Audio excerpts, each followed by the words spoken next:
wiring harness manufacturers for electric vehicles. So currently, what difficulties we are facing is when we approach the OEMs.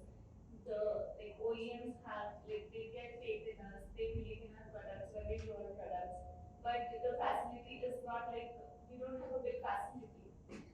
It is we can produce and we are confident about what we can provide, but they don't get the confidence in the facility. So at that stage, what would you recommend? Because of that, we are missing on too many opportunities working with the big OEMs. So at that stage, what do you recommend? Do you recommend we take a funding and upgrade our facility, or just wanted to have some insights about that? I think he has a similar industry. So, I don't know, we also did a lot of Kosha. And whenever, especially when international clients would come, we wanted to show a facility every time. We wanted to show it bigger than what it is. But at times, certain times, things that sell is frankly how your product is. Unfortunately, in our space, initially there was so much opportunity when it came down to how you can kickstart and then start providing, because there were in-road building, right? Everyone was coming up with it. So I think today, if you see, most of the bigger OEMs have their supply chain sorted, almost.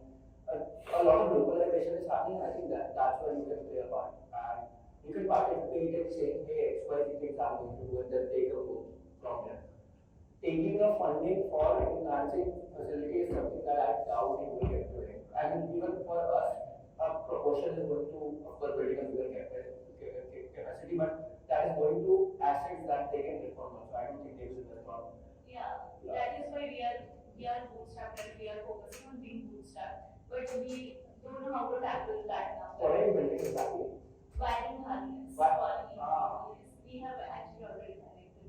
Awesome. So I'll be very honest, as e-bike form, right?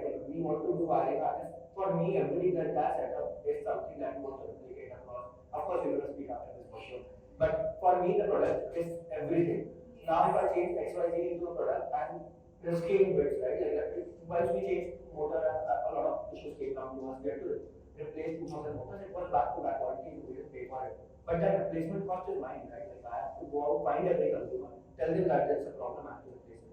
So if you think apart from us also, like at a larger scale, why would somebody buy from them, give them a reason to buy? It is not facility always, and of course, the bigger players would want you to create a scale and have great facilities. So, it's a chicken and egg story. Obviously, either you get the order before or you get the facility before.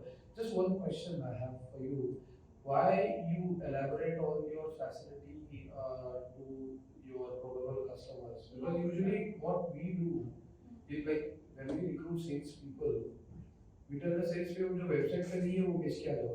You just show glamorous picture.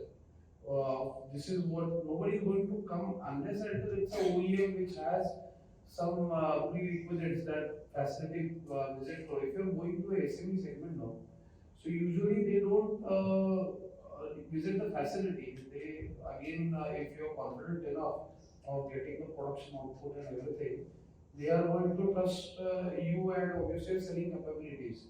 So why is it mandatory that you have to in this B2B business, all the customers in our first introductory meeting, we have to showcase our go-to and everything. But later on, we have an audit where the company, they technical people will come and visit the facility. So so we have everything in space, but the space is compact. So they need they prefer companies having, currently we have around 20 employees, but they prefer there are competitors in market who have around 100 people, 150 people, or a bigger space.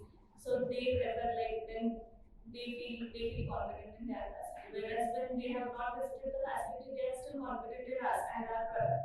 But then that is the gap that we are not able to meet.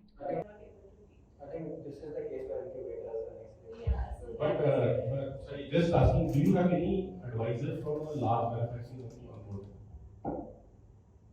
Not an advisor, but we have an order. We are currently producing. No, I'm not producing. On your board, do you have someone as an advisory board from a large manufacturing company? I would recommend you should do that. That would help you leaps and bounds, first of all. Because there are a couple of ways of solving this problem from manufacturing background. I can tell you. One is have the credible one or two people from the manufacturing sector on board who has led supplier quality assurance, supplier quality risk, or supplier vendor development and those kind of portfolios. from some credible companies like Tata, Mahindra, or whosoever is relevant for that matter. The second is that one way of, and it is part of storytelling, nothing changes the core basically. One part of storytelling would be that you have to show some prompt, like for example, them, and how you can be a kind of very credible backward integration chain into their value chain. If you can build upon that story with the right advisory board, I believe you will be able to break the bottleneck you are facing right now. I think you can also do one more thing, outsource that part of facility goods. I don't know if you're a tech company or you're a manufacturing company. If you're not a manufacturing company, I would get to, I don't know, bigger buying company, etc. Ask them what's this product you will build here, I'm going to give you every time you build for me. I think that's going to showcase your.